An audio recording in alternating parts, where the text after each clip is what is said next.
So obviously today you've been talking about different markets in Europe in terms of regulation of iGaming.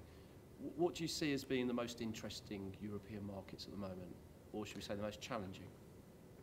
Well, challenging, of course, can be seen from different angles. If national markets are not regulated, it's a challenging market, because in fact what you're talking about is an illegal market. Now, the policy of the European Commission, as is the policy of most of the member states, is to channel the citizens from illegal websites to legal websites. So in those countries where online gaming is not yet allowed, we obviously support the process of legalizing online gambling, but we want it to happen in a responsible manner. And once that decision is taken, obviously the Commission at this point in time respects the choices of the member states. If member states decide to have a monopoly, we will respect that if the rules set by the Court of Justice are of course also respected by the member states. If there is a licensing system, it can be an open licensing system, it can be a closed licensing system, as long as the rules on transparency, the rules of non-discrimination, the rules of legal certainty are respected, then for the European Commission it is fine. Now if you ask me what are the most interesting examples that we have in Europe, I think that well, Denmark is of course an example that is worth looking at, but also Italy, Spain, they have recently changed, at least in the case of Spain, have recently changed their law. They have introduced legal gambling, and we're following that as a Commission with much interest. We try to find out what their experiences are, also that these experiences then are shared with other jurisdictions. The Netherlands is a good example. We know that the Dutch government is very serious now in legalizing the market. They are very much learning, actually, they are contacting other jurisdictions to see what the experiences are. That's the way we like to see it. We like to see it as a member state is actually looking at other jurisdictions to learn about what goes right and perhaps also what goes wrong. And of course we have a country like Germany where legal events are going with a pace that obviously we follow very closely, but we believe that the German market is still struggling a little bit. So we will see what eventually comes, what will be the definitive model in Germany, which is another example. In terms of, if you're looking at your position, obviously the culture of working in the Commission, and you compare and contrast that with kind of the entrepreneurs within the iGaming sector, do you think there's a cultural dynamic there which needs to be addressed? I would imagine they're two completely different mindsets. Yeah, there are different mindsets in Europe, and particularly in the area of gambling in general and online gambling or iGambling in particular. We have to respect that as a European Commission. We do not intend to impose one system or one cultural approach over the other. It's very challenging to work with the differences in Europe, I can assure you that. But it is what we are paid for and what we try to do as best as possible. How important is it for organisations such as the European Commission to have events like this where one assumes that it provides you with a platform to convey, you know, your thinking and your strategy and maybe to change the gaming industry's perceptions of the Commission in some respect?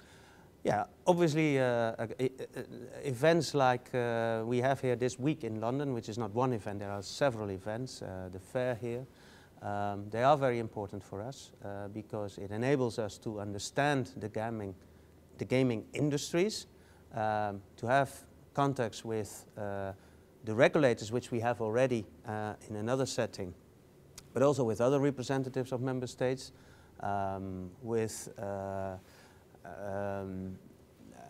but it's also good to see how the regulators amongst themselves are actually cooperating. I mean, we meet now on a regular basis in Brussels. We hope at least that it is perceived as being very useful, that the regulators talk to each other in order to create trust. But obviously it is not easy to create an atmosphere of trust. Now, all meetings in Brussels are contributing to it, but the fact that the regulators are here in events in London, that also helps. How important is it to have it in the context of being absolutely in the middle of what is the biggest gaming exhibition in the world now? Yeah. Well, for us, it's absolutely the most useful format. If there would have been an individual conference, it would be very difficult for the Commission to reserve the resources, both financial as human resources, to send someone. In other words, these events here, they enable us actually to do a lot at the same time, whereas if there is an individual event in an individual place, it might be too much of an investment given the budget costs that also the European Commission is facing. But again, we are very willing actually to promote our actions, to promote our action plan, to explain what the Commission is doing. That's our duty. We have to explain it to everyone. So we have to go out there. But it is easier for us if all the events take place in the same week at the same spot. Do you think, I mean, part of the kind of European Commission's role in some respect is to be as a kind of folk devil element to it, where people would always like point at the European Commission event. Do you think events like this enable you to put over a very progressive view of what the Commission's about and to give people a better understanding of what you're trying to achieve? You see, that would be an interesting task for you. Actually, in your surveys, which you will certainly make about the effect of all these conferences and how they have been perceived by the participants, we would be very interested in hearing from you, actually, how the European Commission has behaved in all these events that we are having here. Do you find it's quite amazing to think that that the biggest gaming exhibition in the world is now in Europe?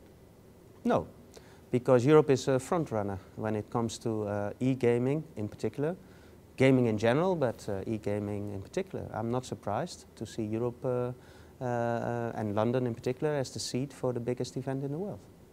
Do you think that when the regulators, not necessarily people from the European Commission, but there's regulators from 70 odd different jurisdictions will be here this week, do you think when they walk around the show and they look at what the gaming industry actually comprises, do you think they're amazed by it? Do you think or is it? That's difficult to say for me because the regulators are hopefully on a daily basis in contact with the business. That's their job. They should set the rules, they should give a license, and they should control the license. It's their job. And I hope that the regulators understand how business works. For us as a European Commission, we are always a little bit further away. We are not a regulator. No. We have a different role to play, but we stimulate regulators to be in close contact with businesses in order to have the best circumstances possible for an efficient gaming market in Europe. Finally, last question. Have you been able to sort of like get any initial thoughts of the venue and what it's like? Obviously, it's the first time that ICE has been here. For me, it has been the first time. I cannot compare.